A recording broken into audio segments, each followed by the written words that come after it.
right now at the Los Angeles Times Festival of Books, and we're sitting down with Ransom Riggs, whose second book in the Miss Peregrine's Peculiar Children series is out. It's Fahle City.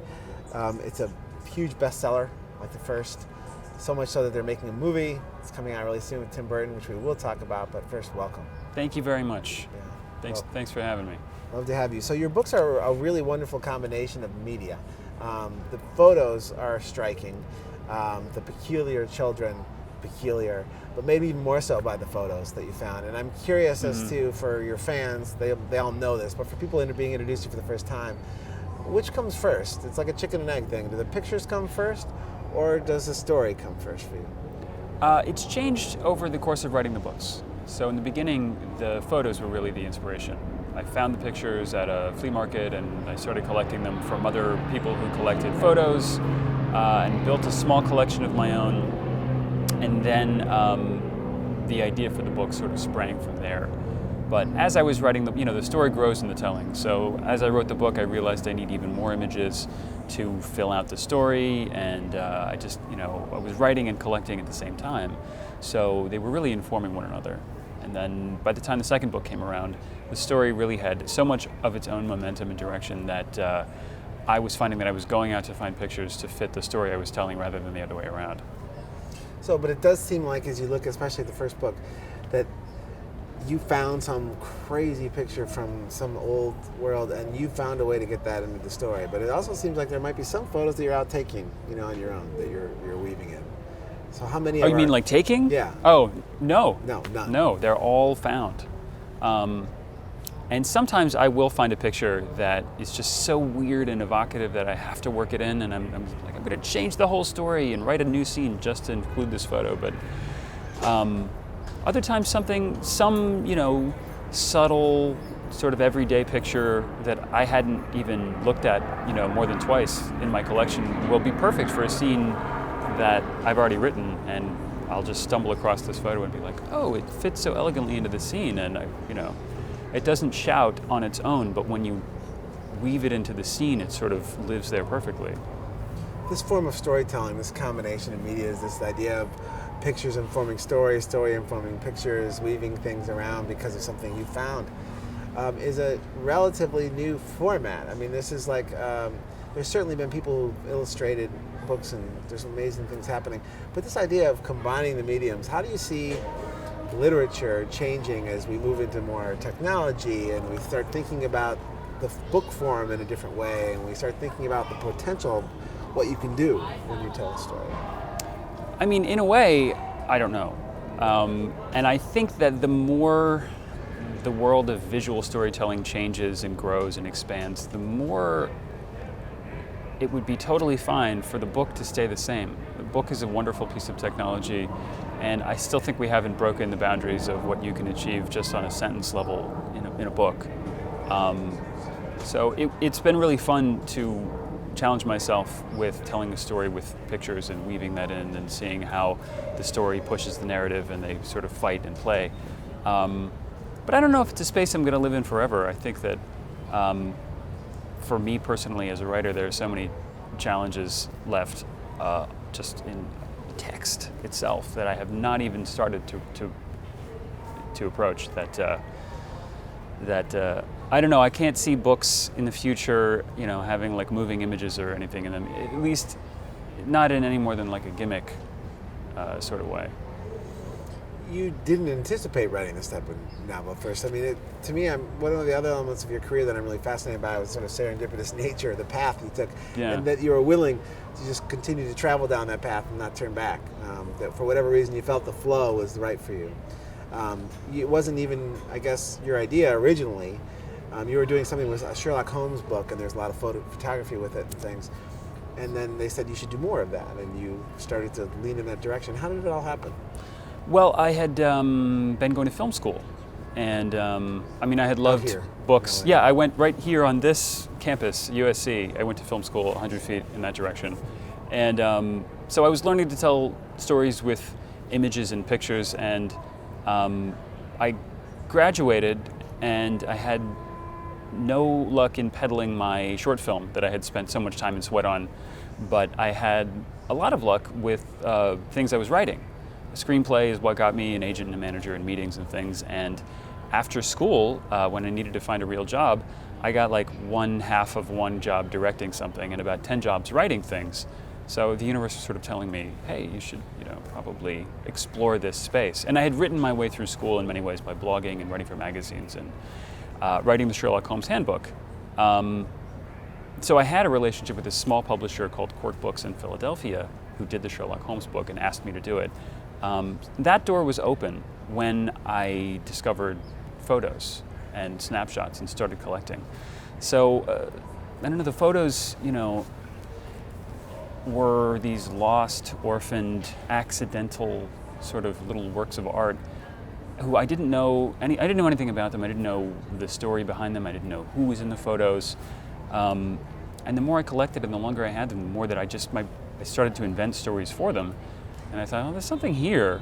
And this publisher I work with does a lot of visual stuff, a lot of really pretty design and visually oriented books. So I brought them to my editor at Quirk and I said, there could be something here. It's a story, I think. It could be a novel. It could be a calendar. I don't know what it is. And he said, I think it could be a novel too. And he gave me permission to go down that road, which was great. So I really had nothing to lose. I mean, I had nothing bigger going on, except for a sort of like stuttering career as a screenwriter that hadn't really started yet. And it just seemed like an exciting opportunity at the time. And, I was like, okay, I'm going to see what comes of this.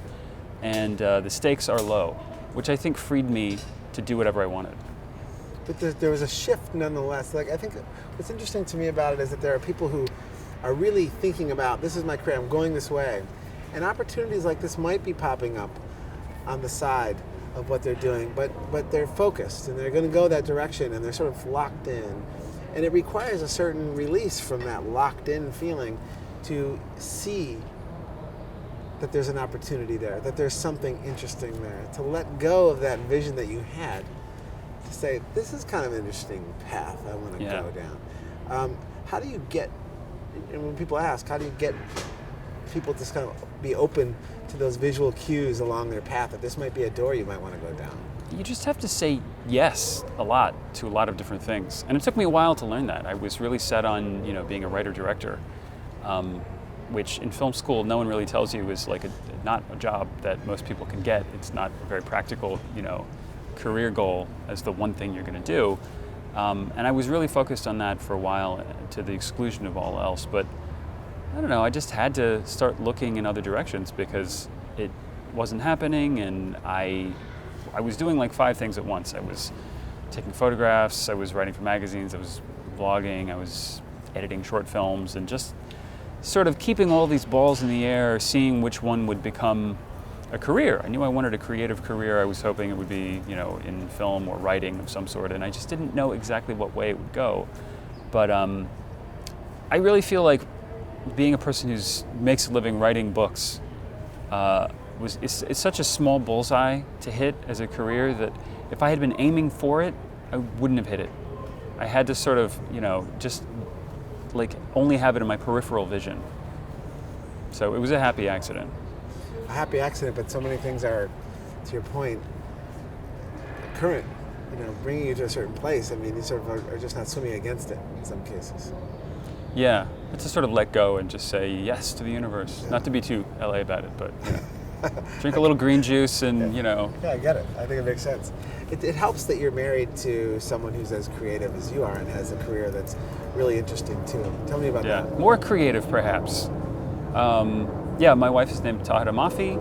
She's a best-selling author of the Shatter Me series, and we met because we were both authors in the young adult space and doing a lot of the same events and festivals and panels and talks and things. And so it's really been cool to have another writer in the house who I can bounce things off of and who's my first reader and vice versa.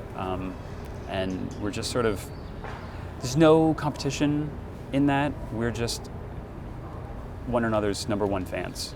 And, which is evident. I talked to you earlier about the videos that you guys have made in the past, and I hope you continue to make because they're really fun. Thanks. And they're an outlet for that filmmaker thing that you were talking about earlier. So once in a while, I get a chance to sort of scratch that itch. Yeah, that's right.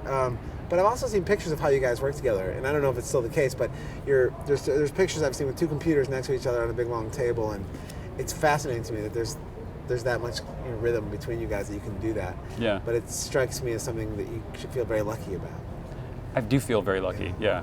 Noise canceling headphones are helpful. Yeah. And also we both know how writers work and need a lot of, quiet and focus and stuff. So, when the headphones are on and you're looking at the laptop, like, it's, we respect one another's privacy and quiet time and stuff. But yeah, we can work in the same room and talk about what we've written, when the day is over, and have lunch together. That's great. I don't think a lot of people who are married get to clock out for lunch and, see their loved one right then. So that's pretty cool. It's wonderful. We can't let you go without you talking about the movie that's happening. This is a really big deal, obviously, but, a lot of people's books get picked up for movies. Some of them get made, some don't. Not many get made by Tim Burton, which seems like an absolutely perfect marriage with your book. Yeah.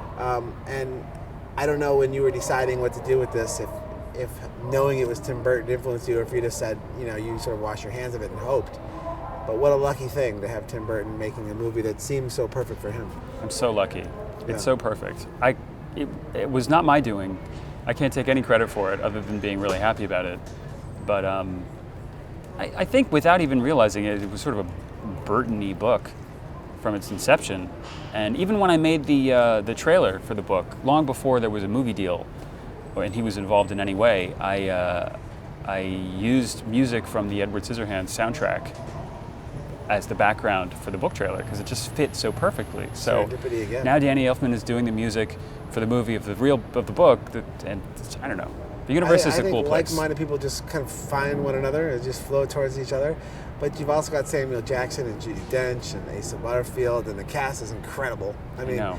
You're putting this movie is coming together in such an amazing way. I think it's going to be an amazing visual representation, very consistent with all the beautiful photographs that you had, which were probably inspiring Tim Burton as well.